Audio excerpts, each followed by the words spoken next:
Well, guys, he started out living on an island, and then in order to save an entire multiverse, he had to become something else. Which is what he always said. Something else. Yep. Mm-hmm. Someone else. I had to become something else. And that finally paid off. And we start recording and the cats start going crazy. Listen, there's gonna be cat noises. Anyway, Deal. Sorry. We're here to talk about the 4th and 5th episode of the Crisis on Infinite Earth CW crossover event. Hey guys, in it's our a part crossover. 2 of Fake Nerds Watch Crisis on Infinite Hey Earth guys, special. are all the crossovers like this?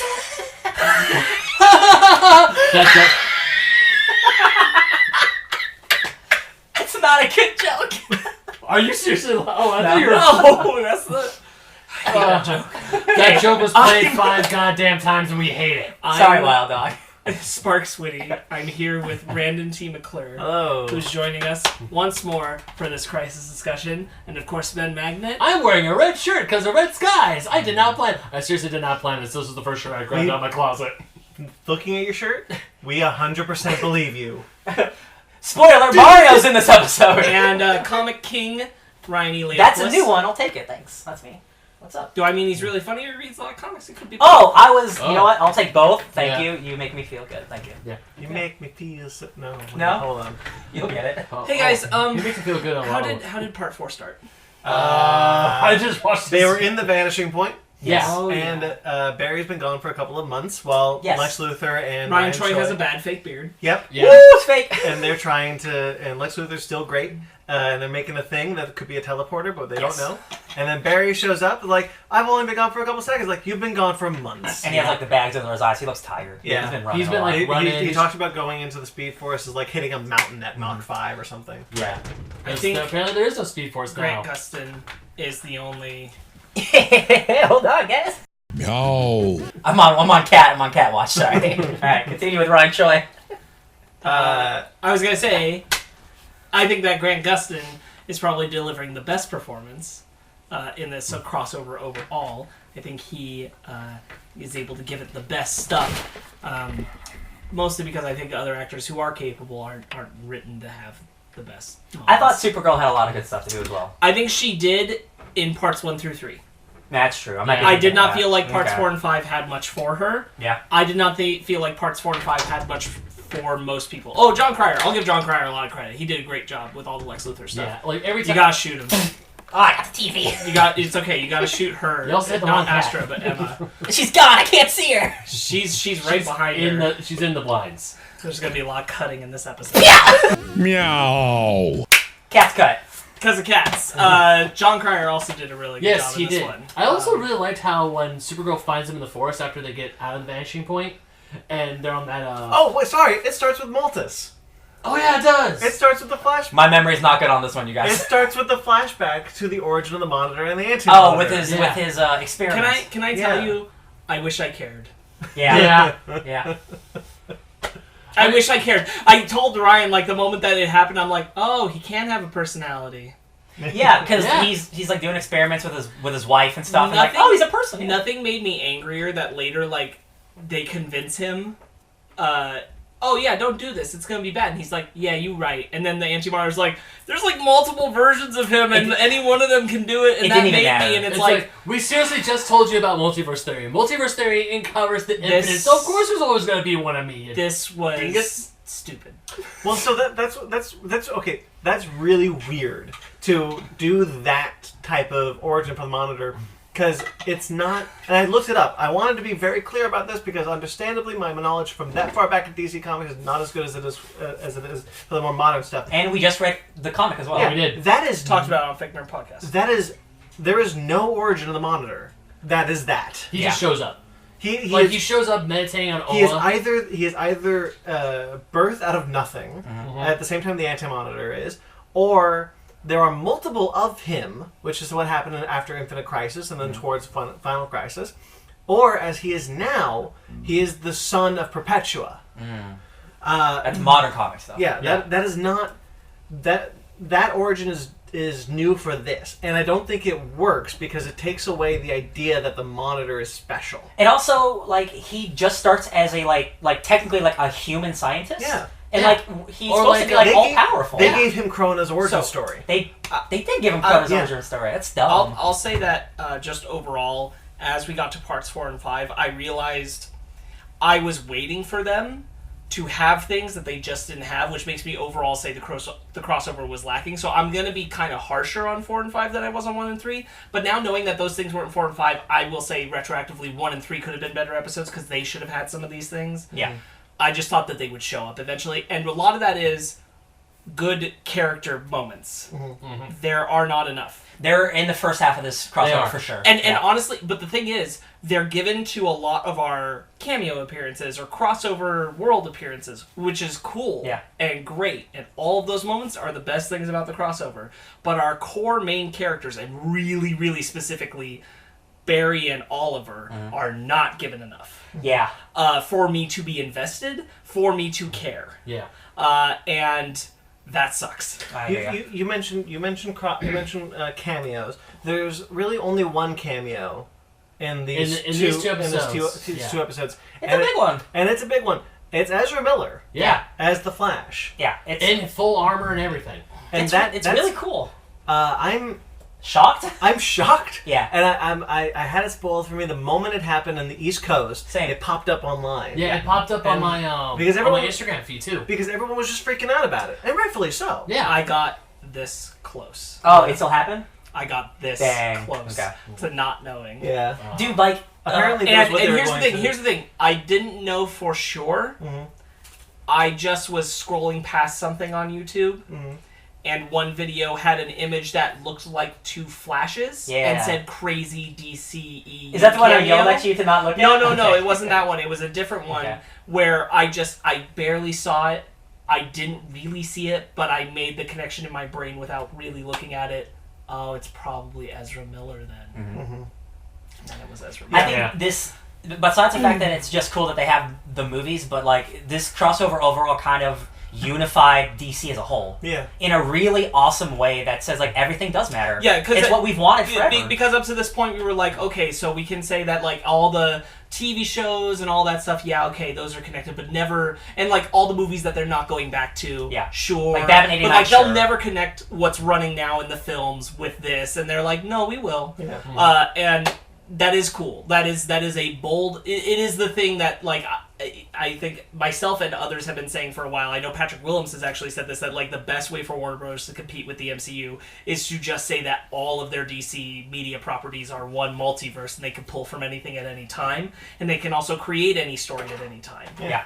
Yeah, I thought it was really. I would have liked to have seen it the first time, but I had it spoiled for me the day it happened, and I was like, you know what? I'm not even mad. Yeah, That's same. awesome. Yeah, Same. I was the exact same way because I'm scrolling through my social media and then there's a clip from the show. I think it was actually the CW Flash Instagram account. Guggenheim, They had that clip Ezra up. Grant Gustin, they all posted about it the same day. Yeah. So like if you didn't see it, like I'm surprised. Did you, I mean, it did you see doesn't- there was a thing where Grant Gustin was like, I'm hearing a lot of people saying it's green screen. This is the picture we took on the They took day. a bunch of key pictures. Yeah. And they together. took a lot of key Yeah. pictures together. I understand why people think that though. Mhm. The way it's filmed looks weird. Yeah, Yeah. It does make it look like, because of the way It's that the weird they dream film them sequence, and have them yeah. touch each other, Yeah. that it looks like it's on green screen. And obviously, the rest of the episode was filmed before this, and they were just trying to make that match the way they filmed all the Yeah. other things, which was a choice. Yeah. They made it look cinematic. I and don't stuff. know if it was a good choice. Well, it's not so much the cinematic bars that got me. It's the weird blur. Yeah. Yeah. That's 'cause it's like he's in a- and straight ons. A lot of straight on shots. And I don't really get the choice. It's because they're in that weird like dream. Sure, world, like they out- wanted it to feel a certain way, Like a and ethereal. but the weird inverse, because we do know, if you looked into it, they filmed the Ezra Miller thing much later. Oh yeah. It was already done, and then they were like, they Warner Brothers contacted Guggenheim and it's like, hey, if you can have Ezra Miller, do you want to use him? Oh. So I don't blame that scene for looking weird, because it's trying to match everything that was filmed already. Yeah. But it's unfortunate that by matching that style, it did make it feel less real. Yes. Yeah. Because everything else isn't supposed to feel real. So real quick, last thing I wanted to say about it was that it was going to be spoiled. Marc Guggenheim was talking about a big reveal coming up. a couple weeks ago, and then they were like, we've decided to push it to the episode. We're going to wait for the episode to come out for it. It was this, and nobody in the rest of the cast knew this was going to happen. It was just the three of them that knew. That's cool. A couple people. So when they posted the pictures, you see on Grant Gustin's like Instagram, Melissa Benoist, Brandon Rouse, Ruby Rose, they're all like, oh my god, I had no idea this was happening. It's like people were like freaking out. So even like the cast was just like, holy shit, we did this? Yeah. One detail that I also really like is that Grant Gustin, Barry Allen says, hey, I'm the Flash, and Ezra Miller's like, what? He gives him the Flash's name. He's right, because they never mention, they always, if you go back to watch Justice League if you want to, but they never call him the Flash. Yeah. They never say that. They have Batman, Superman, Wonder Woman. They don't even call Aquaman. He doesn't get that title until his own movie. I do like how they're just like, I told Victor this was possible. Yeah, yes. That was pretty cool. It's a couple little touches where I'm like, this is a worthwhile cameo. If Ezra Miller doesn't continue being the Flash, now I'll be upset. Yes. Yeah. Well, I'm just like, now you've done this. So Guggenheim said that they were very specific, and like he credited Jim Lee for a lot of the handling of how the DC now media multiverse is going to work. That there are more plans ahead, not necessarily just in the CW, and that they went back and forth about the scene several times to make sure it wasn't stepping on the toes of the Flashpoint film. Mm-hmm. Whatever that may mean. Yeah. But it's very forward thinking in the sense of how they used it. Yeah. I think the first part, tonally, up until the end, I think was stronger than the second part. I like the tone they were going for. I think they're accomplished in that of these two episodes? Yeah. Okay, I'm sorry. I was just trying to understand if you meant first part of the episode or both episodes. If we're talking about real quickly, I think the first three episodes are a lot better than these two episodes. But I do think that when it comes to just these two episodes, I liked what they were going for, and I think they handled it better in the first episode. In four than five. 5 is the episode after the battle where it's like the Lex world, right? Yeah. Okay, yeah. And I liked some of that. I liked a lot of that stuff, Yeah. like being like, hey, this is the new universe. Here's what we know. Here's what we don't know. I like a lot of that stuff. That stuff is always a lot of fun, especially if you're a comic book fan. Yeah. But 4, I just thought tonally it really worked for me. It was really kind of moving. I didn't really buy any of the tension because when you have a bunch of Superman, you have the Flash, you have Martian Manhunter, and then you got Ryan Choi just punching dudes. Yeah. Like I can't buy this as a conflict that I'm worried about. That's a big problem. Yeah. Is Ryan Choi punching shadow demons makes it so that retroactively they seem like no threat at all. Like when Oliver makes a sacrifice in the first episode, as I don't buy it. Yeah, it no longer feels sincere. Yeah. That's really bad writing. Yeah. And that's all there is. I'm like, you should have thought about the fact that Ryan Choi needed to either be protected by somebody, or he should not just be punching shadow demons and they disappear. It doesn't make sense, and it makes everything seem weightless. They give Lex Luthor powers, but he doesn't use them in that final fight. He does a couple energy bursts. He's only really punching in that final fight. Yeah, I made sure to look because there's a couple of times where even like Supergirl. We're talking final fight in episode 4. Yes, even like Supergirl's not really using her powers. Like the Flash, the only one zipping around, the flyers, and everyone else is like kind of like doing that, and it's just like it looks dumb. Yeah. It's not staged well. Yeah, this is the fight scene at the quote unquote dawn of time. Yeah, go ahead. No, where Spectre, Oliver Queen is now the Spectre. And he brought everyone to this point to fight the Anti-Monitor. Yes. Well, really, they're fighting the Shadow Demons and Oliver Queen Spectre. They're having a Dragon Ball Z match. Essentially, he goes up to fight the Anti-Monitor. Fighting at an abandoned construction site. So the problem in Portland. Bringing Ryan Choi is like he's the next generation Adam, but they can't put him in the suit this early because you still have the real Adam. Yes. Yeah. And they don't want to develop character too early, so they have to just introduce him as a human. But then when you put him on the battlefield next to Superman, and they're doing the same amount of damage. Well, he wasn't. To be fair, Superman wasn't there, but Supergirl was. Sorry, I just want to be clear. Yeah. Yeah, sorry. My memory's bad. It's okay. But you know what I mean. Yes, I do. And it is problematic. I think that there's just a very large issue of not providing a balance CGI to practical in this, and it's very hard to overcome. I was thinking back to 2 crises ago the Crisis on Earth X, to Infinite and Crisis. you see a lot of these heroes doing the CGI effects of their powers and stuff, but they're all, for the most part, fighting more real, tangible fights. The action scenes are not filmed in these weird wides, but in moments where every character, like as you're coming around them, it's much more close to an Avengers montage for a TV CW budget. Everybody but, like, gets their shot. But you feel like the action beats have some meaning. There's a moment of like, everyone's got a cool moment, and these mishmashes, every single one of these, the one that happens at the end of episode 1, the one that happens at the end of episode 4, and the big battle with the Anti-Monitor at the end of episode 5, nobody, even the big superpowered characters, nobody really has like a good action beat. Yeah. Where it's like, and then Batwoman did the cool thing, and then she was about to get got by another thing, and then bam, in came the Flash. And none of that happens. It's all just gobbledygook. It's all just eye candy with no real clear meaning, and it's all just kind of boring to watch. Yeah, like really but really all the heroes, especially on the Fight at the Dawn of Time, they were all like separated, kind of. They weren't. It was just like a bunch of shadow monsters are gonna swarm you, and you just like punch in whatever direction the shadow demons are gonna come at you. That was what it was. I am really glad that Batwoman is there. I like that character. I like Ruby Rose. Fix the mask, but Hashtag. I have an issue when they're fighting the Anti-Monitor. This is the Anti-Monitor. This is the cosmic being of cosmic beings. In the DC universe. In the DC universe, and Batwoman is just throwing batarangs. Yeah. And so, so in the comic, we just read the comic. Go back to our episode, it's out now, but we just read the comic. And when the non-superpowered heroes get to the dawn of time, and they're there, and they're just like, what can we do? We don't have powers. Like, nothing, we'll just sit here and watch. You know who says that? Batman. Yeah. Batman, who's the greatest of DC heroes, like, there's nothing we can do but give them hope. Just pray. And Yeah. I'm like, that's alright, good job, Batman. So like, I'm at the final fight, I'm seeing the Anti-Monitor, and everyone's Is this where he grows big and stuff? Yeah, it's before that. It's before that. It's before that. Yeah, So he's in his bubble, and everyone's doing the things and doing It's the the X-Men things. Apocalypse scene. Yeah, and then there's Batwoman, just God bless her, just throwing batarangs, and I'm just like, you shouldn't be there. Well, okay, so I think one of the fight you're referencing is in episode 5. That's what I just said. That's what he Final said. fight is episode 5. Yeah.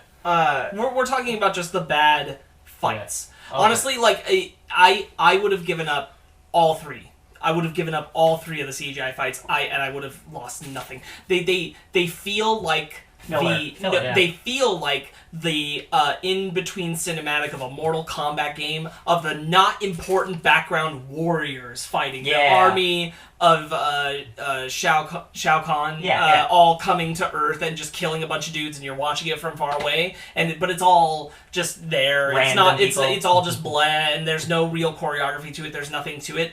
All of these fights feel that way. Yeah. All these fights feel lacking any substance or anything like that. They feel lacking choreography. Yeah. I don't care. And they're all bad, and I'm like, I would rather you not have all these characters on screen than do this. So when I was reading the book, Crisis on Earth, I took a little break and I watched the last 2 episodes of the crossover special. And as I was watching these episodes, I get to the final fight scene with the Anti-Monitor. You have Superman, Tyler Hoechlin, Superman, and Supergirl, and the Flyers. The Flyers. But I'm watching this, I'm like, okay, I know it's been a long, long time since I last read Crisis on Infinite Earths, but I know Superman is a big deal. I know he F's shit up. To be fair, Supergirl's also really shit. No, Supergirl is kicking ass in this show as well, but they're just like going, foo, foo. They're just like, it's like they're giving them love taps. I'm like, guys, I know... To be fair, in the comic, they also don't really affect the Anti-Monitor that much. Okay. But still, it's Superman. Because Superman makes a big point in the comic to be like, I'm barely doing anything to him. And I want to point out, like, and I don't think this is a bad thing. The shows are not focused on Superman because Superman up to this point in the shows is not a main character. Yeah, Supergirl is. Yeah. But really, again, the biggest problem I have with the crossover is that this should have been about 2 things. Overall, the macro is, of course, this is going to rewrite the universes a bit, and we're doing the crossover stuff. Yeah. But what is this really about? It's about Oliver dying, and it's about how do we save Barry from dying, because he's also supposed to. And that should have been the 2 focuses. And I don't think those character beats were given the moments to breathe and be relevant and be the focus enough. and instead we get lost in these CGI battles and a lot of extra tertiary, although fun sometimes. We get BS. Rebecca and her book tour. Going back to the beginning with Lex doing the plot that never happens with Maltus, and I'm like, I can watch John Cryer wax poetically as Lex Luthor all the time, but this meant nothing. Yeah. That's the thing, is like there's so many moments that have no significance, lead to nowhere. And it's like, that didn't matter because this is really what it's about, and that didn't matter because Oliver's the Spectre and he's just gonna rewrite the universe anyway. So even Oliver's death as a Spectre didn't affect me at all. I will wonder if that is just you don't have a connection to Arrow, having not seen the shows in quite some time. It probably is. So I want to chalk that up. I'm not discrediting the feeling. I want to chalk that up to possibly that. Probably. I don't think that Stephen Amell. I don't think Stephen Amell cares one bit about doing the Spectre plotline. Yeah. It didn't feel like to me he cared at all. I really hated that they changed his voice. Yeah, I hated that too. When he was the Spectre. I understand that you're trying to convey... Okay, I hated that he became the Spectre. I'm just going to say that. Like, I don't hate it as a concept idea, but the execution of it was sloppy. I agree. Yeah. And it didn't... All it felt like it was there for was because it happened in the comic with the Spectre, and because we needed somebody to be the person who made the universe happen thing. You know, it could have just been the Spectre. But like, need to be all do you know what this whole crossover was missing? Any of Oliver's intelligence? Yeah. Any of it. As a person who has watched the shows up to this point, I can tell you still don't feel anything when Oliver dies the second time. And I'll tell you why. It's because the first episode cheapened it. That's for me why I didn't do it. The sacrifice, the sacrifice that I was like, well, this isn't the death. Cheapened it. So when this happened, it's like, yeah, this is the death, but yeah. I mean, I saw this a week ago. The only fun thing I liked about that death scene was when he stares the Anti-Monitor down and says, "You have failed this universe." But I laughed. I did like that. I laughed. As a corny little bit. I thought that was fun. Because I did in watch a better version of the crossover, I would have been happier with it. Yeah. Because I did watch the first 3 seasons. First 3 seasons there. I was like halfway through season 4 when I jumped off the wagon. But it's like, okay, cool, good callback to the first season of what, because he started this whole thing. Was that the invasion arc? The crossover that season? For the first season or second season? The third season. The third season of Arrow? Oh, that was Legends of Tomorrow's lead-in. Third season of Arrow is the first crossover with the Flash, and that's just Flash versus Arrow. Yeah. The next year is the Legends of Tomorrow one, and the year after that is Dominators. The Invaders, and then one after that is the Crisis on Earth X, then Elseworlds, then this. Okay. And then we get for the last time, Super Speed. I don't have it. I think it's criminal that not a single character from the Arrow show was there when Oliver died. Yeah. Oh my gosh. I mean, John Diggle makes a thing about it later on. You're right. He does. That doesn't fix the fact that it was doesn't. criminal. That was part of what made me in the moment kind of not care, because I'm like, the characters wise, Barry should be there. Barry is the closest that gets me to caring, and it's because it's Grant Gustin that helps. Katie Lotz. This isn't a slight on the actress. This is a slight on the character. That character was never present on Arrow enough for me to feel like there's a strong attachment between the two, and certainly she has not been there since Quentin Lance died. Yeah. That was the last time she appeared on Arrow, and that was related to that, not really related to Oliver. Like, her and Oliver do not have a strong connection. And although I think the moment in the 5th episode where she says Oliver was kind of my last thing tying me to my old life is a really good character beat for her. Yeah. As a person who is supposed to be making me feel for her loss of Oliver, I can't invest that much in it because I've been watching the shows and she hasn't been around. Yeah. Diggle needed to be there. Or, I mean, realistically, Felicity. Yeah. Felicity wasn't even in this entire crossover. That's because Felicity isn't in the show. Oh, that's right. She left this season. She will be in the last episode of Arrow. Oh. Whatever. Felicity.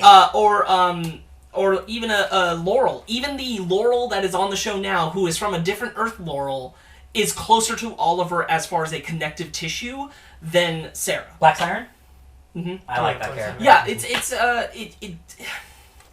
they took away so much of what was supposed to make that moment powerful. Mm-hmm. If this is supposed to be like I hate to bring up Endgame, but it's like, if this is supposed to be the Tony Stark Iron Man moment, the impact was not there.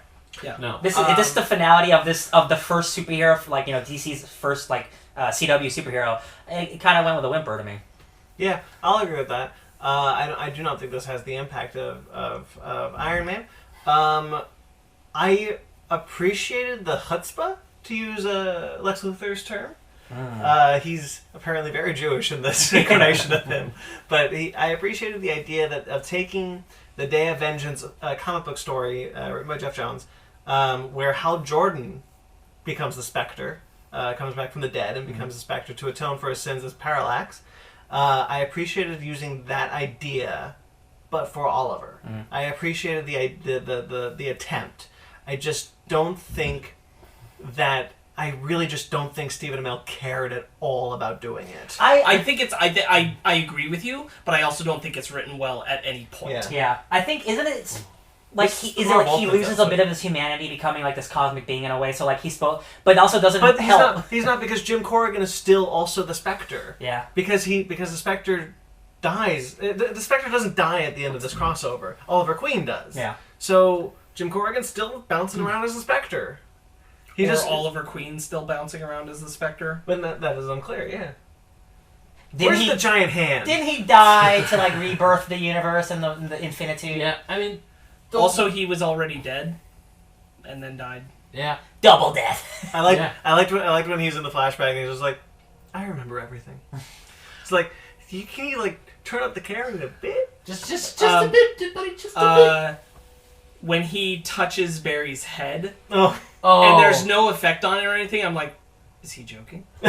Okay, when he touches Barry's head, says, the guru moment. Yes, with Gohan. yes, I've unlocked your potential. Yes. Yeah, when he says that, when he's like, hey, Barry, I've unlocked your potential. Like, did you just go full Dragon Ball Z? Was this seriously Krillin and the guru? What was the point? Okay, Flash. Now run the same way you've always run. I do like Oliver being the person who says "Run, Barry, run." Yeah, that's a sweet thing.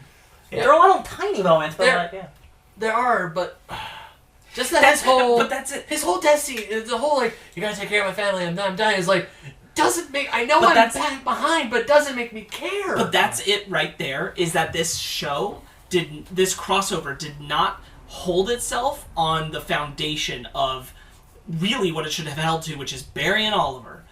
It worked really well last year in Elseworlds. Mm-hmm. Really, really well. And it's worked in all the crises where at the end it's the two of them getting together. That works. And that's what this should have been, because we go into it under the belief and assumption we're losing both of them. Yeah.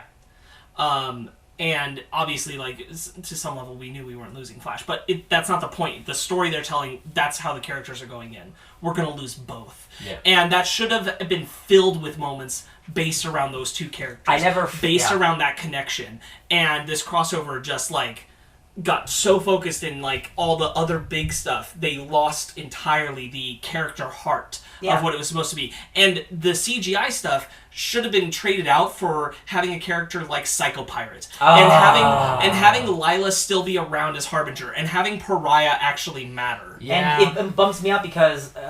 Brandon, you told me, like, they took Psycho Pirate out. Sparkz did, sorry. They took him out when they clearly set him up in the last crossover. I was really excited about it. He was the first one to go. When I watched the crossover last year and they said Psycho Pirate, I'm like, oh god, yes, because I remember him being, like, a huge part of Crisis on Infinite Earths. And I knew this was the biggest thing they were leaning for years. Yeah. And then it's like, where's Psycho? And sorry. I freaking hate what they do to Pariah in this crossover. He's barely in it. Yeah, exactly. Because rereading Crisis, it's like, yo, Pariah is a big thing. He has to be there. Yeah. He has to witness all these worlds die. Isn't he only in like 2 scenes? Yes. Well, he's in pretty heavily in the third episode. I'm saying Pariah as Pariah. No, I know. I think isn't he pretty much? Isn't he heavily featured in the 3rd episode? But he's on the ship for literally a little bit of everything. I don't remember. He's only. I think he literally warps in because he's like, "Oh, we're all dying now." He's like a cliffhanger. Yeah. So Pariah shows up on the 3rd episode. He is featured heavily, but he should have been featured through all 5 episodes, especially in the first one when we saw the montage of all the worlds dying. Mm-hmm. But not only that, when he shows up in episode 3, if my memory serves me right, it was like, hey, this is where I found the anti-monitor. Look at this weird spooky tomb thing. That was episode 2. I tell you? I'll tell you more importantly. I'll tell you more importantly. Pariah just shouldn't have been in it. that might be controversial to the comic, but like trade out Pariah, throw me in a Psycho Pirate because more Lila because it was just there to justify the like somebody released the Anti-Monitor. And I'm like, you could have just said the Anti-Monitor came and I would have not cared. Yeah. This is the CW shows. Like I don't care how the Anti-Monitor got here. Really, you don't have to. And if you're going to tell me, make it interesting. Yeah. If it's just going to be this bland of like he opened the door because he was actually looking for Mar Novu because he wanted to prove he's not really a god. F you, get out of here. I don't care. He's not even a character. Talking about the Flash real quick, since the very first like episode, or I think the first episode of the Flash, or first season, like we know about like the Flash disappears, right? So yeah, it's the crisis. It's the crisis carrot. Yes. It's what used to be described as a battle between the Reverse Flash and the Flash, causing a chain reaction with Red Skies, and then it eventually became Crisis. Yes. So my point is, I'm saying the thing with Barry and Oliver, like I didn't feel that Barry was in any threat. I didn't feel like I could lose him. Like he was in danger. I didn't feel like he was in danger. Can I tell you someone else besides Psycho Pirate who really should have been in this because of how he was set up in a different show? In Flash, at the end of the last season, Reverse Flash tricked Flash's daughter in the future into changing the timeline, which changed when the crisis happened and erased Barry's daughter from existence. And Reverse Flash did that and intended for, not necessarily for the crisis to happen, but he had a direct hand in changing these events. Reverse Flash should have spilled over into the crisis. That would have been cool. And that would have been a thing connecting up to make sure, him attempting to make sure Barry did disappear. Yeah. That's the thing, is this needed a more grounded, like, direct villains for them to face, like Psycho Pirate, like to take away episode 4, what it is with the Spectre, like, remember the past, Kate, thing you weren't there for. I'm still confused on the plot. I'm still confused the plot of what that episode was about. Yeah. I am too. What are we... You gotta go find them in our memories. We're in the memory... The only part of it I liked was, he, like, saved them in memories, but, like, the Kate one still doesn't make sense to me. At all, but he like placed them in safe memories and he's like, remember our connections. That as an idea is fine. Okay. I liked the Supergirl and Oliver one. I wish there had been a way to do it earlier to make Supergirl more connected to the loss of Oliver, because it showed the first time that they really met and they're kind of like not corresponding and trusting of each other. Which is going to be the Hall of Justice. And then John Jones comes up and he's like, you guys need to rely on each other. That's a good bit. Okay. Because they have had a complicated relationship. I really didn't appreciate in the 5th episode when John is just wearing his battle armor and he's not a Green Martian. He's like, new Earth, new look, buddy. To be honest, they had a lot of budget problems, man. To be honest, I didn't mind it. I'm like, aw, we've never seen him get to wear the armor. That's hey, I was just happy to see him suit up. We do see him go green a few times, but once we see it once after the crossover. But I would have rather seen the 4th episode be about Psycho Pirate messing with their emotions and not throwing them off their game. Yeah.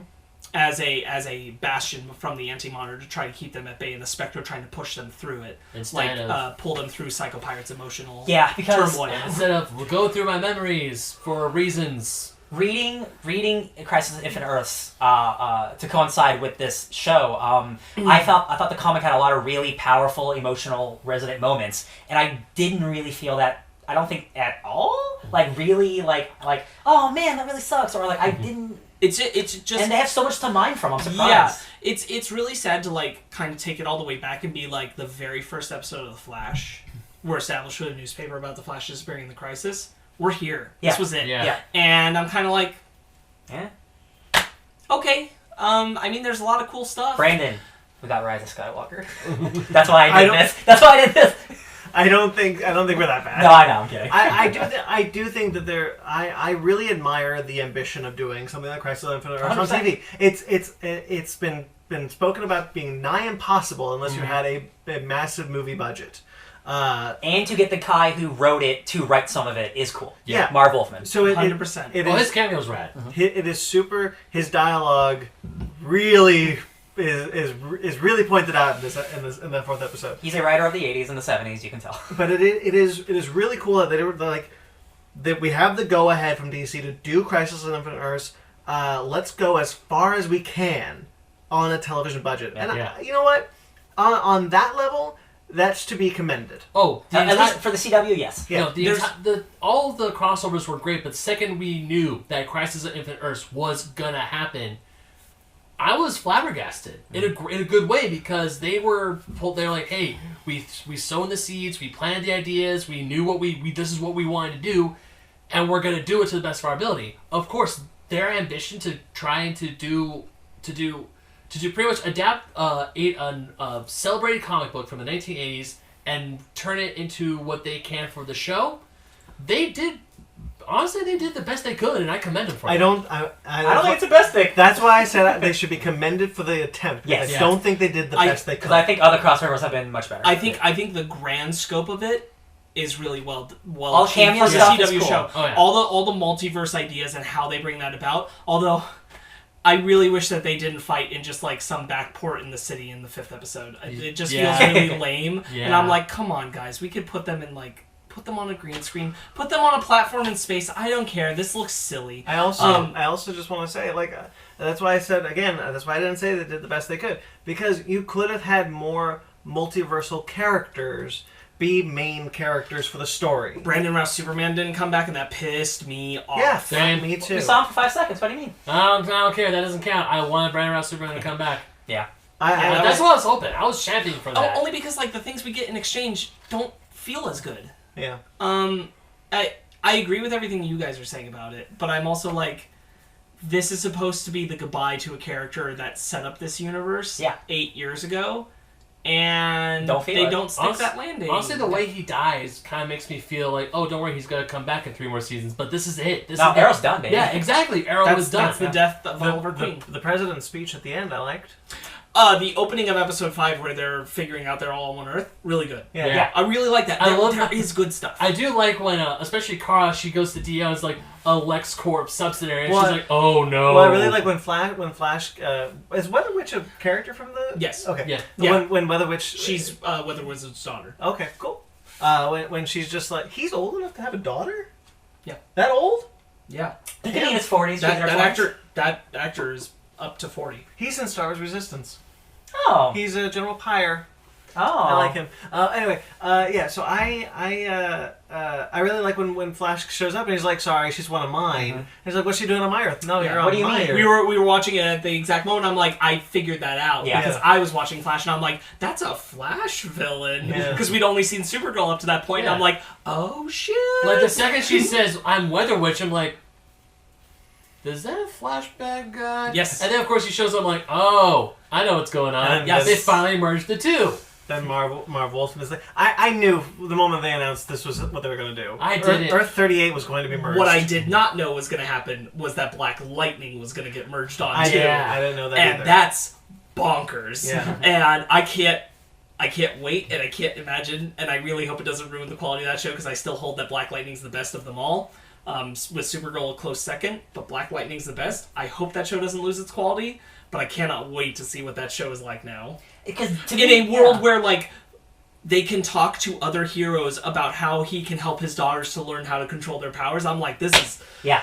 I want to see the Thunder and Flash crossover episode. I'm like, oh dang, we are in it. I also really like one of the things that this crossover actually did was get me super interested in revisiting these shows. Yeah. Because now, especially now that they've merged, There's kind of like a fresh in. Yeah, I'm really interested to know what these worlds are going to be like now. You know what it is? Sorry, Sparkz. It's kind of like when comic books say, hey, if you want to it's a rebirth. It's exactly what not Crisis just is. it's not just a rebirth, but it's also it's like if you want to jump in, here's a good jumping on point, so you don't have to worry about all the stuff that happened before. Which is, do you not want to catch up on 4 seasons of Supergirl? Don't worry about it. Just hop on season 5. You're fine. Except you should.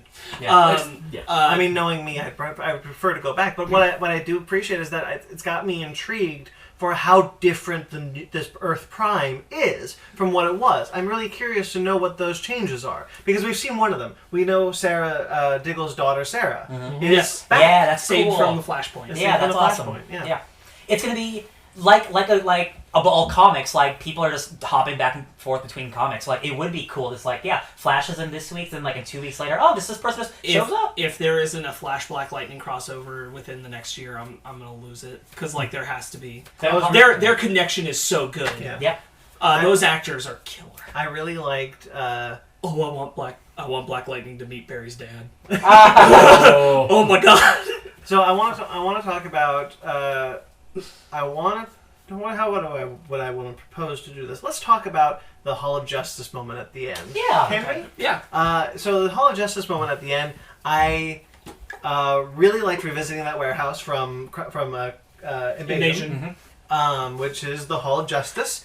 I really liked the chair. Oliver's chair will always be there, and they got this Proto Justice League. He also got his memorial flames always pointing to his chair. Yeah, but then the Super Friends theme plays at the end. Uh-huh. And let me tell you, if they call their team the Super Friends, I'm 100% into that. I know. I didn't notice the Super Friends theme. I just thought, it's the Justice League. I want to point out that there has been a reference to their team being referred to as the Super Friends before. Yes. It was in the musical crossover episode. That's a good one. You're right. Barry and Kara, where they said, "You're my super friend." I remember that episode. That's a good episode. Yeah. I really... So the Justice League team... The Super Friends Justice League team, whatever you want to call it, consisting of Black Lightning, Superman, Supergirl, Flash, White Canary, and... Is that it? Martian Manhunter. Martian Manhunter. And Batwoman. Batwoman. A team that has never existed in the comics. Yeah. But I'm super intrigued by the dynamic of this team. Yeah. I'm intrigued by that. Dude, the next crossover doesn't have to be this, like, big in scope, but it could just be like... Well, they did talk about going smaller. Yeah, just like, they call it, it's like, the Justice League. Yeah. It's like, it's a mini series called the Justice They League. should just call it the Super Friends. Speaking of Super Friends... Gleek! Gleek, I don't know who Gleek was. Did you know who Gleek was? Gleek? What? So there's a cage, at the end of the thing, there's a cage that opens up. Gleek is a space monkey who is the companion. The companion for the Wonder Twins. Yeah. So that's almost a confirmation that the Wonder Twins at least exist in this world. Do you remember the Smallville episode where the Wonder Twins showed up? Yes. That's a good episode. So that gritty new Wonder Twins. I'm into it. You want to know where my brain went when I saw that? What? Detective Chimp. Yeah, that's fair. Because I thought I was like, we see a banana. His name is Bobo. I only know it was Detective Chimp. That's all I know. Bobo Chimp. I thought the Gleek thing was really intriguing. Since we're at this moment, I want to mention like one of my favorite moments, because I love Black Lightning, was when Cress Williams is standing there and he's like, so why this warehouse? And it's like, well, I just thought we should have a place to gather in case, there's ever some threat to the world we need to get together and stop. And he's like, well, how often does that happen? And everybody's like, and he's like, oh, it's like that. I love it. Also, I love like when that Batwoman... too. He's so good. I love it when Batwoman's like, don't worry, I was the new kid last year. Yeah. One of the things I really like when Batwoman showed up last year in Elseworlds, it's really cool to always get new blood like that in these crossovers. Batwoman was fun. Cress Williams being in this crossover elevated every scene he was in. He's kind of a better actor than everyone else, not to be mean. I think Grant Gustin can match him, and I think Melissa Benoist matches him most of the time too. Okay, they just weren't written to have those moments as well. Like we said, the scene with Barry and him in the third episode is one of the best scenes in the entire crossover because they're playing off each other so well. Yeah. But what you were talking about it's like, oh, it's like that. He's so good. He's killer. He doesn't know. He crushes that moment. He has less lines than everyone else, so I feel like they gave him all the best lines. Yeah. And his delivery is what really sells it, I feel. Yeah. I would be remiss, because I know you guys haven't caught up on Legends. I would be remiss to not mention that I was happy to see Ava, who is a really great Legends character. I'm glad she made it to the crossover for a moment. I met her before I jumped off. She is now currently Sarah's girlfriend. Nice. And she's the head of the Time Bureau. And also Nate was there. Whatever. Commander Steve. Is he still Commander Steel? He can do it, but he doesn't anymore. Weird. More like Lieutenant Steel. Anyway, is Isis still on the show? I don't know her real name. I'm sorry. She plays a character in the comics called Isis. I'm sorry. No, she's not. Oh, interesting. Yeah. Wait. She had the wind totem. Yeah. Oh no, she is. Okay, she is still on the show. I love that. Rebecca had a book tour. Rebecca had a book tour. Guys, that's my favorite thing about Legends. So Mick is the best. Over the course of the last 2 seasons, Mick has been writing private sexual fantasy novels, and then some of the team found out about it, and then some of the team read it, and some of the team was like, Mick, this is really good. So they encouraged him to publish it, and last season, Mick wanted to go to a book thing that they invited the author to, Rebecca, who at the time they think is a female, and he had Isis actually go for him. And she was answering the questions, but she wasn't answering them the way the fans wanted. And he stood up in the middle of the thing, and he's like, because she's not about that. She's about love. Passion. And then he goes up, and he reveals that he is Rebecca, and the fan base completely embraces him. Yeah. So Mick is just this really famous sexual fantasy author. And I love that there was a reference to it in the crossover, because he's one of my favorite things about Legends. I did not know that, but when I got to that part, and the lady's like, should I call you? I'm like, it's a synonym. Authors do synonyms. Should I call you Rebecca? I'm just gonna let it ride. The episode where they introduced Bebo was also one of the last episodes of Legends Tomorrow I saw. So this episode was kind of okay for me to watch for Legends, because I'm like, oh, I know who all these people are. Yeah, I know what's going on. I saw Bebo. I'm like, what is a giant furry doing down Main Street? I do really like when they're just like, is nothing sacred? Yes. Yeah. By the way, Sargon the Sorcerer. Yes. Yeah. What the hell kind of pull is that? So that's a dope pull. He was in Crisis on Infinite Earth. No, I finished reading the issue when I was done. Before I took my little break from Crisis to Crisis? from reading Crisis to watching Crisis, I got to Sargon the Sorcerer. And then when he shows up, I'm like, okay, It's a good pull, these man. people read the book, they know who to pull. You know the selfie that Ray... No, they don't. Ray- Psycho-Packet's not in it. They did a good... Do you know the selfie that Ray takes? He actually took a Yeah, picture. it's actually posted. And they posted the picture, that's but good. they had to CG a Bebo in. Oh, That's I really love funny. And that's funny because much like the comic, the Anti-Monitor's kind of defeated kind of early. So you're like, oh, what's the rest of this going to be? And then this starts with the worlds combined, and then you see Bebo again. It's I'm like, really, really good. this is not what I expected, and I love it. And Batwoman shows up and is flabbergasted. I really like when Kara freaks out and she's like, Kate's here too! Yeah, the reaction's really good. She's like, yay, world's finest! Yeah, world's finest. Yeah, I Hell like yeah. I like her reaction to Kate. Which I didn't... Now, having read Crisis, I'm like, oh, that Supergirl, Batgirl connection. Oh, yeah! Yeah. Oh, I did like one joke. Brave and the Bald. Oh, that's Oh, cute. yeah. John Cryer killed it. This whole He did. everything he did. Like, Oh my he makes me wanna man, when watch he gets the Supergirl. Nobel Prize and everyone's like, oh... And he just stares at Kara. I love when he winks Kara's at like, her. Nia, help!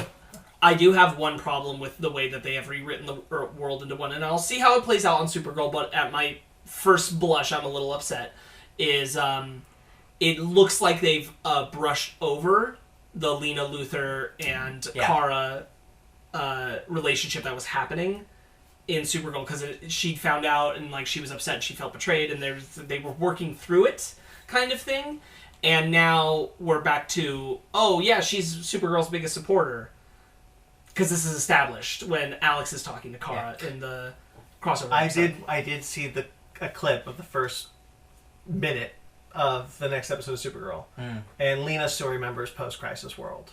Do you mean pre-crisis? Pre-Crisis Yeah, World. yeah. So she still remembers the old world. So she could just be continuing that thread. It could be a shitty Okay. line in the Don't know why crossover. she remembers, but sure. Yeah. Okay. It was John Cryer explains it in the episode. He says that it was my deal to make sure that you would remember. Oh, okay. All right. Lex So he's knows gonna what's up. try and convince her to his side. Okay. Yeah. Fine then. Fine. Can we talk about the multiverse now? We're in it. In it to win it. I wanted to talk a little bit more about the new Earth, because I think it's really interesting. I'm really curious to know what is different and what is the same. For example, on Supergirl's Earth, there was a Batman who was friends with Superman. Yeah. Is that still the case? Are we going to be seeing? Has Bruce been gone for 5 years? Yeah. Is Fox's father dead? Yeah. So there's things. Is Alfred dead? So there's things like that where Is Alfred dead? in the comics he is. No, yeah, he was dead on Batwoman. So we now have an opportunity. A lot of things on Supergirl's Earth specifically hinted at a more traditional DC universe than what was on Flash and Arrow's verse. True. Earth 38 seemed a little bit more traditional. There was a lot of references to Batman, a lot of references to sometimes a little Justice League reference here or there. So there's more there. So I wonder what has carried over. And we know he has 2 kids now. We also 2 sons. 2 sons. Yeah. We also know that there was a lot more stuff that we knew about in space. Yeah. And a Legion on Supergirl Now we don't know exactly what that is. Yeah, we don't see Brainiac 5 at all after episode. Oh yeah, I was 3. gonna say the Legion's a big part of it, and I forgot that they're not in the second half. Yeah. Oh, that's a bummer. Yeah, so I wonder, like, what are some of the alien races from Supergirl now, like, known to exist? Oh, there's a whole alien rights issue that was happening in Supergirl for the past season and a half. I wonder if that's now carried over to this Earth, and all the other characters now have to deal with it as well. Yeah, that'd be interesting. So, because there's she opens her computer and White Martian attack. So all the shows have like 2 episodes left, right, for the season? No. half Just Arrow. Just Arrow? Yeah, Okay, sorry, just just Arrow. So the shows are on hiatus until they come back? No, they're back now. They're all back this Okay. coming week. Supergirl has the full 22, Flash has a full 22, Batwoman has a full 22, Legends has 16. Okay. So we're halfway through those seasons. Yeah, Okay. and Black Lightning has, I think, 8 or... Okay. and maybe Legends less. starts in earnest this week. I kind of just almost want to jump on, because if it is like a new world, then like, I watch them. yeah. That's all. I might just watch this week's. I might just Just to do see it. if it's enough where like my past knowledge will Follow the stream. Yeah. If you like, I still highly recommend at some point. Yeah. Supergirl, Black Lightning. I will never stop saying it. They are solid seasons. They are solid throughout. Go through them. If you never want to go back to Flash, that's fine. Oh, Legends.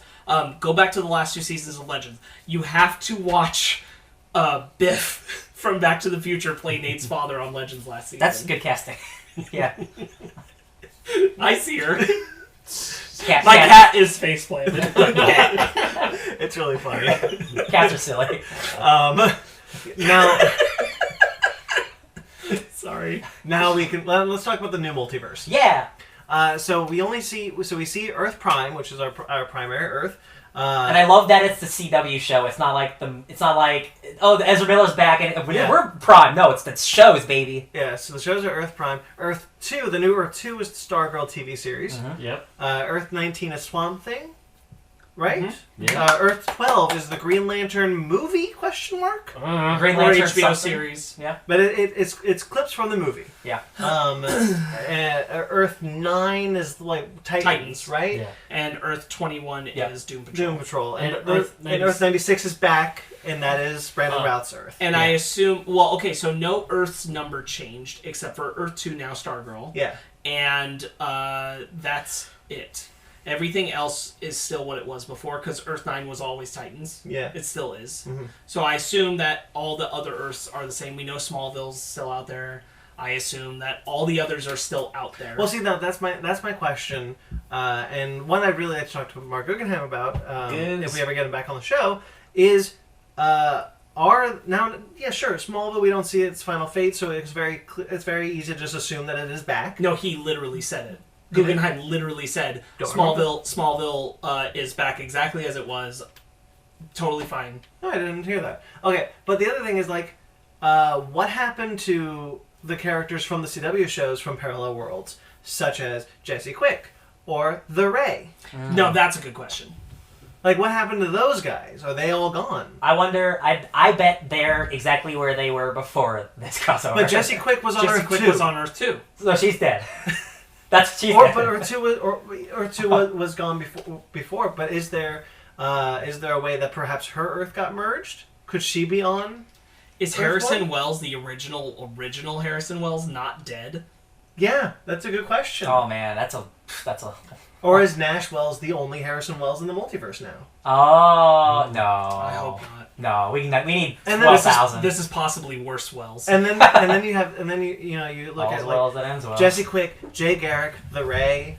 Like, is Jay Garrick dead? Jay Garrick gave his... Jay Garrick isn't dead. Okay. Well, I don't know what happened to him now. Yeah, what happened to him in the last part? Jay Garrick appeared in Flash, and that was when Barry went to try and see ahead of the crisis, all the possible avenues, and he said, no, I gotta disappear to blah, blah, blah. That's the last time we saw Jay, and Jay was living on his Earth, which is Earth 2. Okay. So Jay's just as much in limbo as Jesse Quick. But the Barry Allen from the Flash 90s show is... Yeah, he's dead. He gave his life for Yeah. Barry. Yeah, he did. So my question. Good moment. Yeah. Good moment. Yeah. So my question is honestly like, what happened to those characters? I guess Now, Jessie Quick has a new show, so it could just be that she's just not going to be. That's what honestly I was thinking. Like, it's not even a character thing. It's like, oh, we don't have the actress, so who even we don't even care. And the Ray has always been difficult for them to get on. If on the show. If I were to make a guess, I would say that odds are a lot of those characters, Jay Garrick very well could exist in the Stargirl universe. Because it would make sense because of the JSA. Yeah. We just probably won't see him. Yeah. We did see a giant ass robot though, Stars and Stripes. Yeah. Luke Wilson's in that. Oh yeah. Joel McHale. Yeah. Yeah, that'll be interesting to see. Odds are, I would say Jessie Quick's probably just on a different Earth. It's just not Earth 2. Yeah, I would like to see more in this new timeline of the JSA. We saw them in Legends, early seasons of Legends. I would like to see more of them. I assume if you can. That's going to be in a Stargirl show, right? Well, there is a JSA on Earth. There was a JSA on Earth 1. Yeah. And if that timeline is technically still intact, there could still have been a JSA on Earth Prime. We don't know. We don't know what the history of Earth Prime is right now. Time will tell. Well, they just say that Ollie is the first superhero, so it's unlikely that the JSA were included unless they were like a secret group of people. It's the Super Oliver theory. Yeah. Remember, Lance Henriksen was Obsidian. Yes, I do. Yeah. All right. Alan Scott's son. I wish there, now having read the comic, I wish there had been a Darkseid cameo.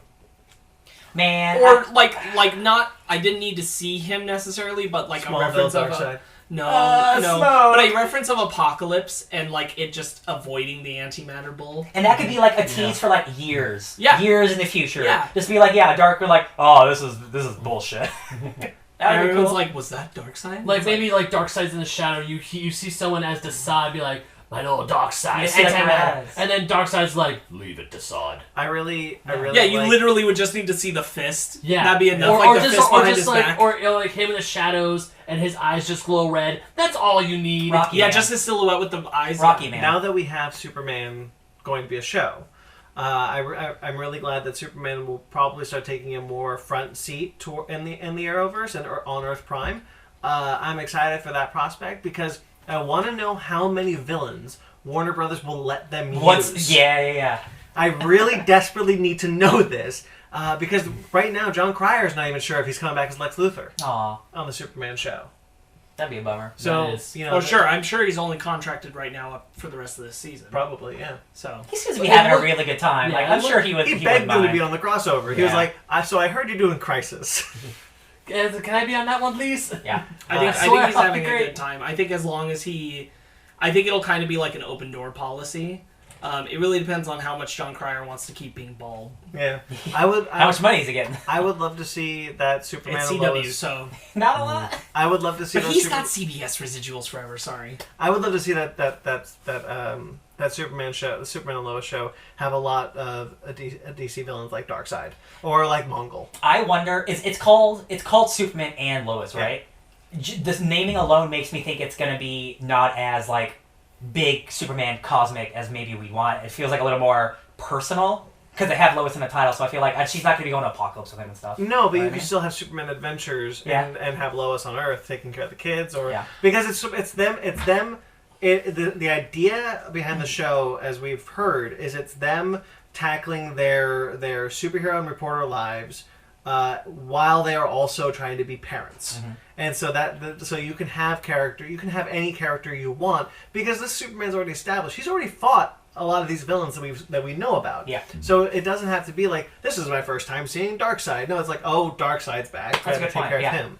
So it could be that. Yeah. And I'd like to see Although that. I think Darkseid should be off limits to this Earth unless you're going to do a big moment with him. Yeah, probably. But others, sure. Yeah. Well, you'd be like, oh, great, Toyman's causing trouble again. Toyman is on Supergirl. No, great, Toyman's causing trouble again. It's the same Earth now. They can do whatever they want. Yeah. They will have to do something to differentiate the show from the Supergirl show Yeah. so that they feel like they have different flavors. You're not just getting more of the same. With I want to see the guy. Livewire come back. Oh. I liked that episode. I want. Is Cyborg Superman showed up yet? No. The Eradicator. I just That's- want. that's right, I just want because Tyler the Hoechlin in cool glasses. Yeah, Cyborg Superman has shown up. Has And he? Kenshaw. And Well, the actual dude Hank Okay, Henshaw- but I didn't mean like the literal cyborg Superman. No, that but looks it- like Superman.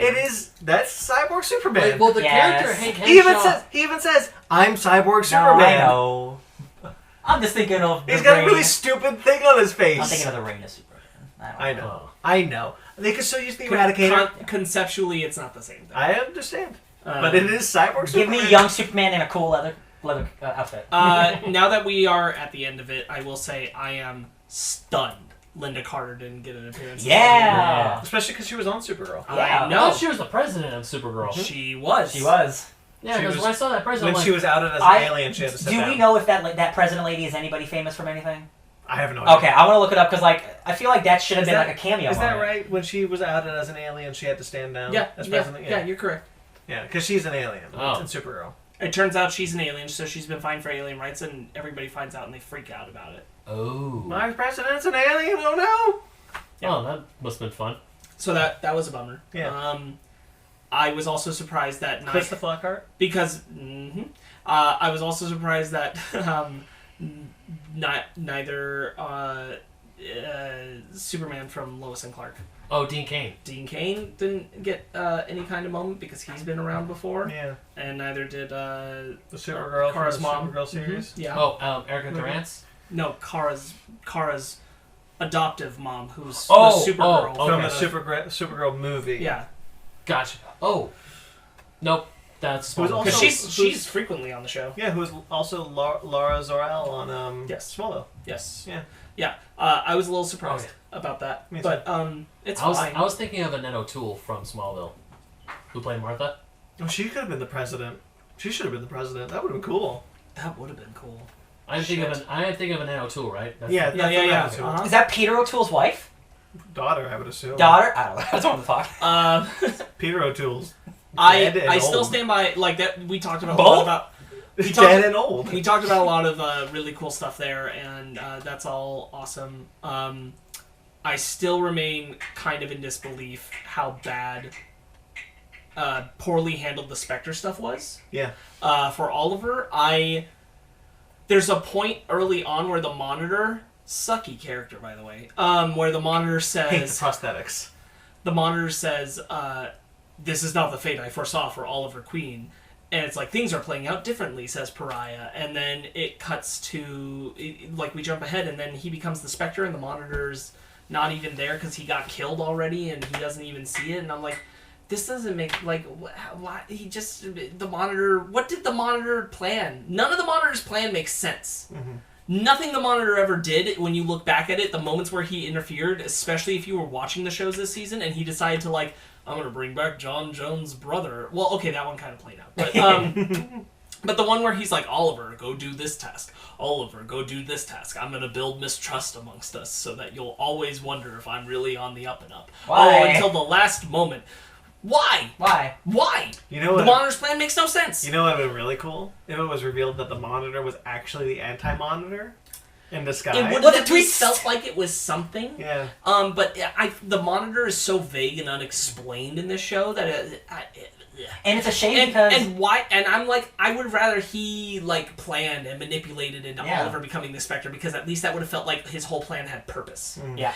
and it wouldn't have felt like this forced weird bullshit where Jim Corrigan shows up, who's never ever appeared before, and is like, by the way, Oliver, do you want to be the Spectre? That is literally out of nowhere. As someone who is like a year or two behind on all the shows, having the Monitor show up in all of these new seasons to precede the crisis and to have that not really matter bums me out. Because like, what was he there from the beginning? If his plan sucks, like, what was he? I mean, planning? like, I'll give it to the John Jones brother one, but the rest of them, like, But there's like 3 other shows. Yes, and it doesn't make sense what his plan was, what his goal was, what angle he was working. It never plays out. That sucks. The whole past with him is pointless. It doesn't add anything to the character. It doesn't add anything to the plan. It's all just a waste of time. Yeah.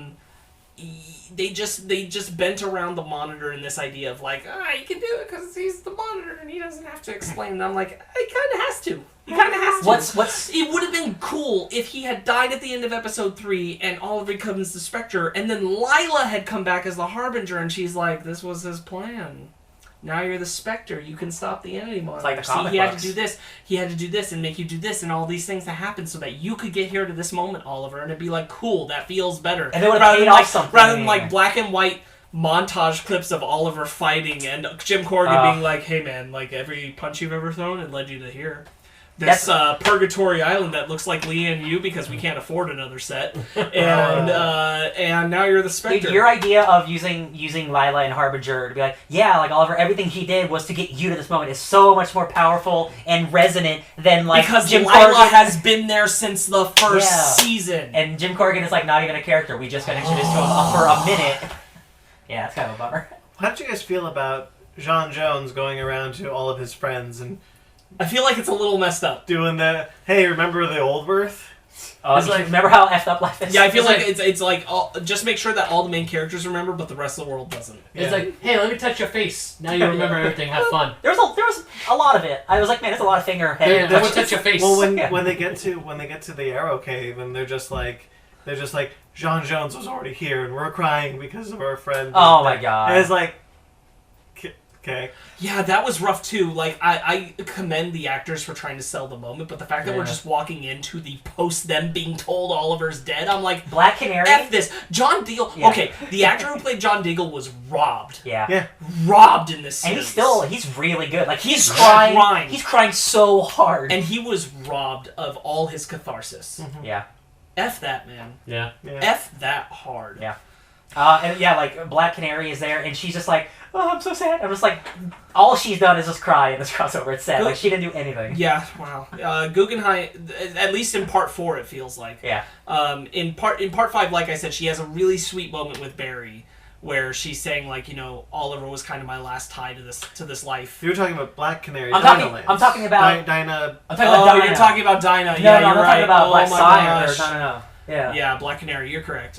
She was just with Diggle, just crying, just like, this is why I'm here. I'm here to cry. Does she still have powers? Yeah. Why wasn't she in the final fight? Why wasn't she? Was she in the final She's fight? still a metahuman, right? No, but Wild Dog was. I really like that actor, but if It's any a crossover? of those, when they introduced Mr. Terrific and the new Black Canary and him all at the same time, he still remains my favorite of those three to be introduced. Where's Mr. Terrific with his But balls? don't forget Rory. Rory? The mummy dude. Ragman. Ragman. Remember Ragman? I He's do awesome. remember Ragman. Where did he go? Why did They he killed die? him. Why did they kill the coolest character? They're stupid. They are. Because he was Ragman's too dope. expensive. It's true. Yo, dude. Visually, he was too Yeah, expensive. he's awesome though. I hate the crossover jokes. Well, Is this how it is for every What is it? No, it's not even that. You know what? Didn't care. Then don't care for that. Didn't mind that. I really hated. I wanted to punch Ray in the face when he was just like, "Did you get shanghaied into another crossover?" Yeah. I wanted to punch him square across We're the jaw. meta. There were 2 crossover jokes in that episode, and he's Yeah. like, "I missed the crossover."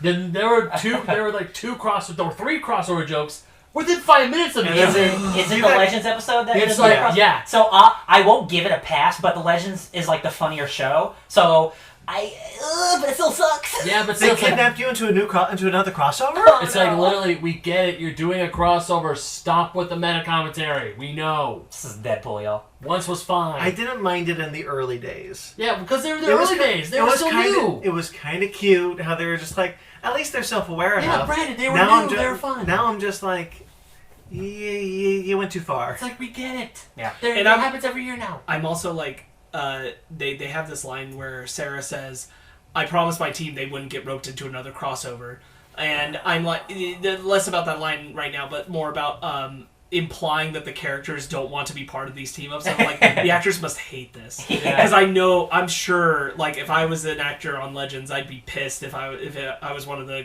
characters considered, poor Isis, if I was one of the characters considered like not important enough to have in the crossover, and I'm like, I want to go hang out with Supergirl. Whatever happened to Wally?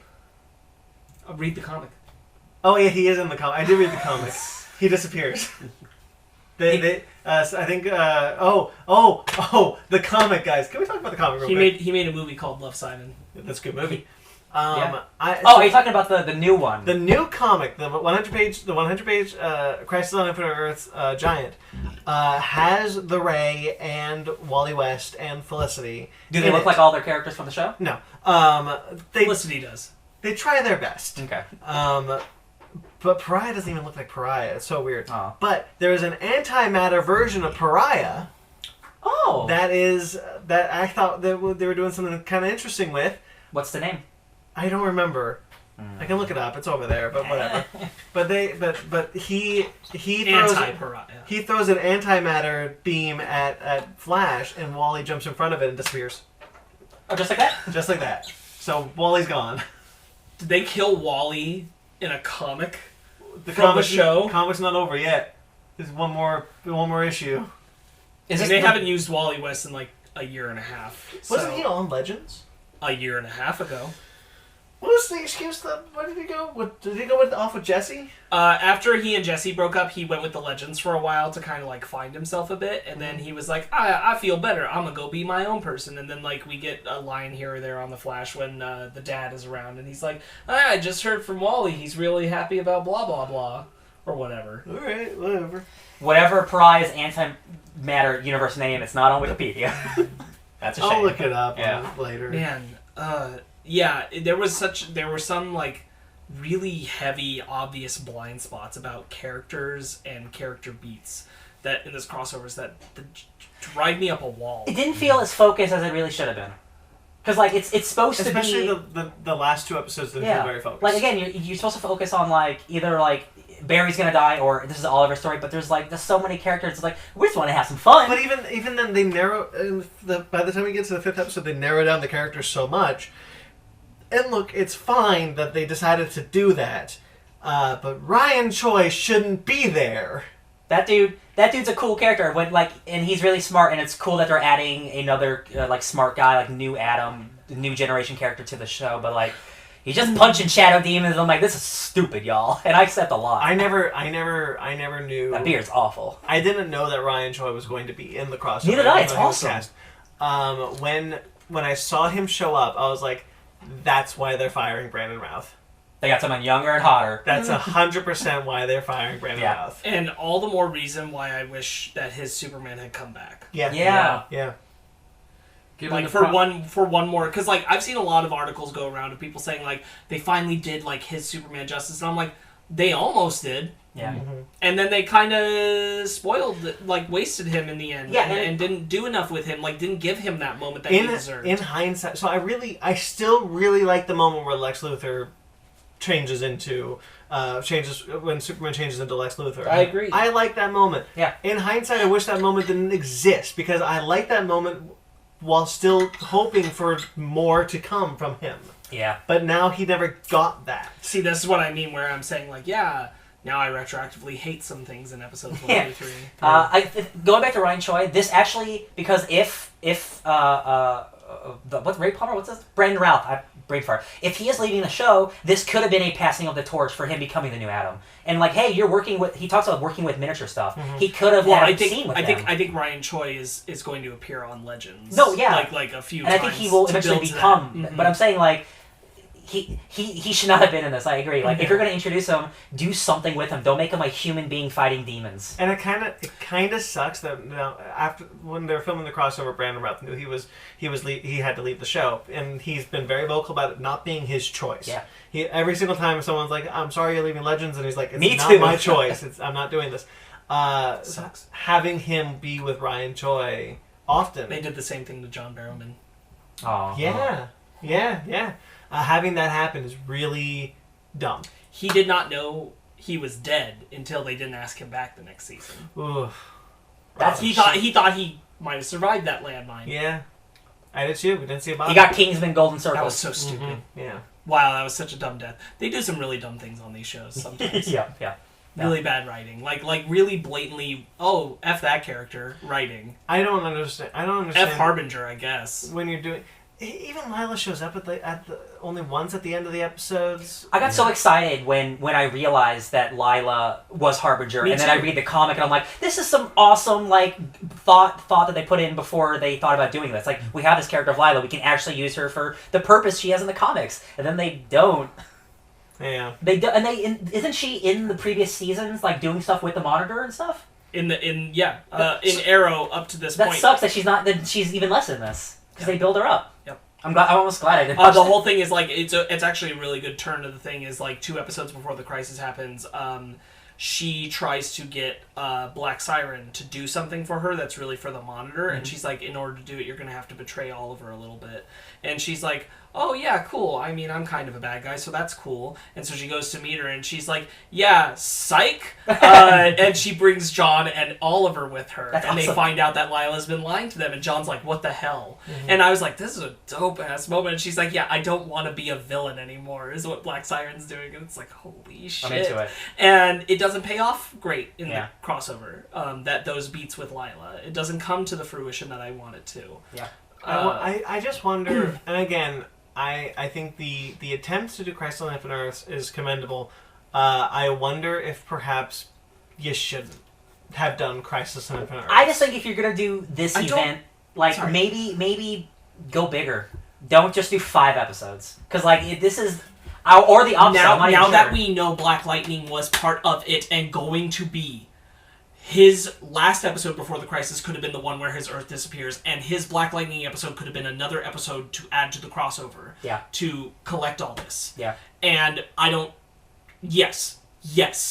1 more hour to. I don't even need like big more CGI moments. One more hour where you're allowed to breathe, let the characters breathe. Yeah. Because that's the thing is, I think Crisis on Infinite Earths as an event is fine.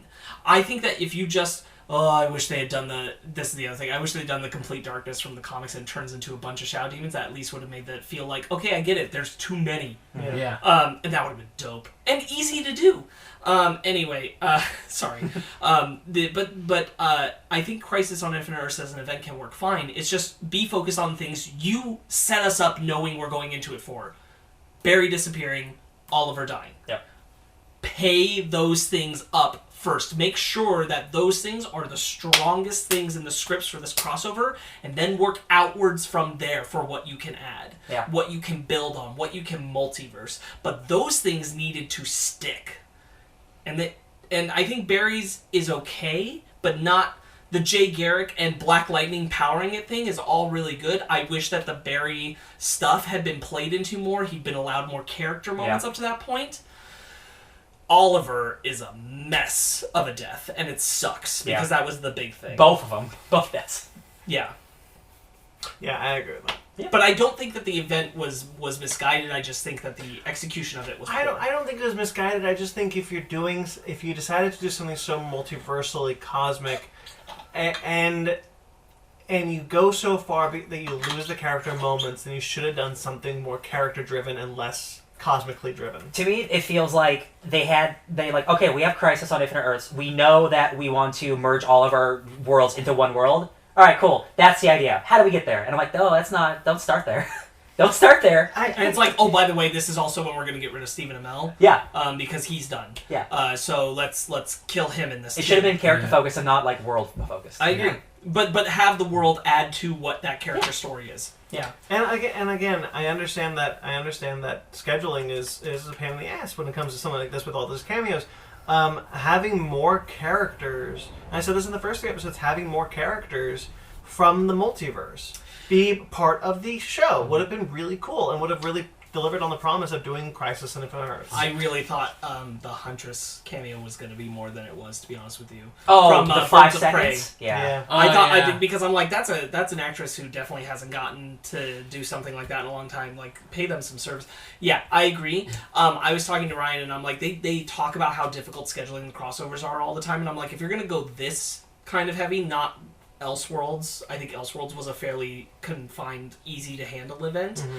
But if you're going to go Crisis on Earth X or Crisis on Infinite Earths heavy ever again with a crossover, put it at the end of the season. The schedule Let better. all the shows lead up to that. Yeah. It's fine. You don't have to stick to the tradition of it being in the holiday, because that's what makes it so difficult, because everybody still has to do their other parts of their shows. Let it be a finale. Make it the end. Yeah. Release it in the summer. I don't care. It would have been fine as a finale, because now we have, 2 episodes of Arrow left? Yeah. And then Arrow's not in it. And exactly. Or something like they probably could have done, and I just thought of this, maybe other people probably thought of this too, is have Oliver, straight up die, but then he becomes the Spectre at the end. So, and the last 2 episodes of Arrow, it's essentially him saying goodbye to his friends, hey, I am now the Spectre, but I have to go away Oh, do you because want- I'm technically dead. I will tell you why that doesn't totally work is because every episode prior to the crisis on Arrow is Oliver's farewell tour. Never mind. He's going around to each of his friends saying, "I know I die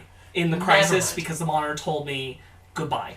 And like He's having a moment with each character, which emotionally is meant to make everything pay off a little better, and it kind of works because, like, I'm like, he had a great moment with Thea. I saw his goodbye with Thea, so I don't feel like Thea's robbed in the crossover. Okay. But I still feel like John is. Yeah. Because even though John's been by his side and knows that he knows he's going to die in the crisis, the other thing is on the Arrow show, every time it comes up, John says, "I'm going to be right next to you." He's not. He was robbed. Now the way they structured the crossover with the last 2 episodes of Arrow is deliberate because the next episode of Arrow is the backdoor pilot to the Green Arrow and the Canaries TV series. Couldn't care less. Yay. Where it looks like Black Siren is no longer the Laurel Lance of this world. It is now Black Canary again. And they're old. And they're older. And they're old. And it's a future. And if you see the preview for it, they say right away that Nia remembers her time with her dad later on in the episode, not in the beginning, because of what happened with Crisis. And then I'm willing to bet you $10 right now. The last episode is a clip show. That's what I told him. That's exactly what I told him. I bet the last episode is a clip show. That is such. I hate that so. Like, I don't go watch the show, but I hate that you have this epic event and you have the death of your main character, but there's still 2 more episodes of the show. Mm-hmm. So one's going to be a pilot for another show, and then maybe a clip show, maybe just an awkward goodbye from all the rest of the cast. No, like, I don't. That's so odd. We've been dismissing the spin-off. I totally understand why, but it is important that I think this is said. It is a passion project for the current showrunner of Arrow to get this new series fine. out there. That's fine. I understand that. I'm cool with that conceptually. Yeah. My thing is, I've watched the showrunner doing Arrow. It's okay. Mm-hmm. I'm kind of done. Mm-hmm. I don't really want more Arrow. I don't think that putting... Also, Mia has not been written as an interesting character. Up to this point, I'm sorry, she just hasn't. I don't think... to me. I didn't do it. No, Sorry. you're the person bringing it up. So Mia has not been written as an interesting character. I'm sorry, she's just not. I'm all about like having more female superheroes on TV. That's all great. I'm pro that. I don't need a show that still feels like Arrow, but now it's his daughter. I don't need that show. I also don't want. I don't want to watch a sequel to Arrow that's 40 years in the future that's about his daughter. That's not the next superhero show I'd want to watch. Because it feels just like, oh, it's Arrow, but old now. Like It's Arrow Beyond. It's Arrow Beyond, and we're getting a Superman show, and we're getting, like, who knows what else. I'm like, no. Oh, that's it. Superman show in this. Then, but like... Yeah, then I'm watching that Superman show. I understand the stuff that I watched of the future stuff in, like, maybe not the last season, the previous season before that, it was fine. I don't want to watch that. I will still be watching. I will watch that episode if I think that next episode of Arrow that's coming out this week is a good premise for a show, and I'm like, yeah, take me there. I'll tell you I'm on board. And if there is a spinoff, I'll probably be watching it anyway because I watch them all. Yeah. But at this moment, I'm 8 seasons into Arrow, and I'm happy that it's going out now. Yeah. Because honestly, prior to the prison arc, I was done. Then the prison arc kind of renewed me for a bit. Same. And then it killed it again. Yep. I love that later prison in that arc. same season, and Yeah. I was like, no, I'm really out. And then this last season worked because of the crisis setup and knowing it was coming. Yeah. But I'm over it, and I don't want another. I don't care about a show that leans so heavily on put these people here and make them do fisticuff brawls because I that's the thing, and then go on and then make a plot device happen to make them do. I've seen it for so many seasons. I'm done. Yeah. The other shows don't rely on that as much as Arrow does. Also, I thought Batwoman was going to be like the new Dark Grady show. Yeah, that's the thing is Batwoman's gonna keep going, and that does that too. But like, it feels fresher. Yeah. Yeah. Good point. I didn't mean to end on a dour note about that. No, it's not dour. Other than that, I am optimistic about the rest of the CW verse. I am 100% more interested in now that all the shows are connected. Like they are all in the same world. So like the next seasons, like they could just all be hanging out randomly with each other, like just like one episode here and there. That excites me. Like I'm a guy who likes crossover stuff. Not like the jokes about it, but like I like seeing people team up. And I'm very excited about the potential of just the DC media multiverse. Yeah. That exists. That all things are canon. All things exist somewhere. Like the Weather Witch thing, that actually really excites me. Of just like they can use any of the B-list villains in these hop shows. Because now that they all live in the same world, I'm like, oh, like this Batwoman villain is on the Flash. Like this, I don't even know what to do with you. You're so weird. Like Weather Witch comes to Gotham. Like, yeah. I think that'd be interesting. There's an episode of Batman the Animated The New Adventures of Batman where Batgirl and Supergirl have to fight Livewire and I think Harley Quinn and Poison Ivy. Okay. I believe that's the episode. It might be Superman the Animated Series actually. That episode's real good. Recreate that episode There's also with Supergirl and Batgirl. There's also with Supergirl and Batwoman. There's also a comic book from the animated series, from the Superman Adventures, where Superman goes to Gotham because the Mad Hatter kidnaps Bruce Wayne, and Superman has to team up with Batgirl. I was mostly just saying that because Livewire has been in Supergirl, it would be really interesting to see Livewire go to Gotham and have Supergirl and Batwoman team up to stop her. Livewire did come back from where you last left off. Cool. I like that character a whole lot. Yes, I look forward to the Supergirl Batgirl Batwoman crossovers, and I look forward to the Black Lightning Flash crossovers. Yeah. That I'm really on board with. It's only on season 2, right? Black Lightning is on season 3. Shit. Yeah. Damn, that was fast. But their seasons are shorter. Yeah. Legends and Black Lightning, you guys can easily catch up on. I almost their finished that seasons are first shorter. season, like because we talked about it. Oh, I'm so excited this season with the Constantine stuff on Legends. Yeah. Constantine's killing it. Constantine's cool. But yes, I am very optimistic about the future of the DC media multiverse, that this means that we can get all these kind of stories that can cross over from all these places, do all these things. I think that's really cool. I saw Swamp Thing on the CW. That's pretty cool. Derek Mears gets residuals. I wonder if there is more, perhaps not movie going to show, but perhaps show going to movie. I wonder this too. I wonder if Grant Gustin will show up in a Flash film. Yeah. Yes, I agree. And again, like... It suddenly seems a little more possible than impossible. The CW Flash gives the movie Flash his name. Because that's a big deal. Because the thing is, like, Grant Gustin is a good enough star on his own that even if you don't watch the CW show, even if that didn't exist, and they were like, well, we're doing a Flash movie where he encounters another Flash, Barry Allen from another Earth, and they cast Grant Gustin, people would still be on board with it because he's a good enough actor to carry the role like him, if it's in a smaller supplemental role in the film. Yeah. So you can just do it, and it doesn't matter if they watch the show or not. Mm-hmm. And if you watch the show, they could have it like, oh, hey, it's you again, and then it's like a cool little like fan thing, like, hey, remember when that actually happened? So like, yeah, like. Oh my God, we didn't bring up my favorite line Ezra had, which was the when Grant Gustin's like, oh, you don't know about the. Oh, don't do this to me, man. Know about the what? Yeah. Know about the what? Yeah. I do like how they're touching each other's suits. Like, it's so soft. Yeah, so yours is like really good armor. Yeah. I really liked Ezra Miller in that scene, and I'm like, I could see him doing a Flash movie, I guess. All right. That one scene sold me a lot more on him than the movie. Yes, it did. Yeah. I agree. I like things in Justice League, and Ezra Miller's Barry Allen was not one of them, but I chalk a lot of that up to Zack Snyder. Shocking. Yeah. Release it! Please don't. Oh my God, you can tag Release the Snyder Cut. We get all those clicks. No, oh Lord, please don't. No. Oh, here's my thing. I think that it's you can also use the Crisis on Infinite Earths, this one, to have slightly rewritten the DCU universe, which is why we get young Batman now. Okay. Yeah. That's And you don't even need to explain it. It's just like, you can literally just now have that Batman film out, then have Robert Pattinson show up in a film with Jason Momoa and Gal Gadot, and have people be like, wait, what? And then it's like, oh, guys, like, if you really want to know, go watch CW. Yeah. Crisis on Infinite Earths. Yeah. They reset it. Can you imagine if the CW actually becomes like the linchpin for like the multimedia? That's what I'm saying. It already is, because like, regardless of what happens in the future, Ed has established it is the thing that established. Earth Prime. Now connected with the films in theaters. Jump on the camera. Everything is a multimedia.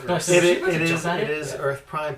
Like you said, one of the things that excites me about that is that if the movies do change, like you said, what they should do is release these crossovers as their own separate DVDs. And then it becomes kind of like how in Crisis on Infinite Earths, when we were reading a good...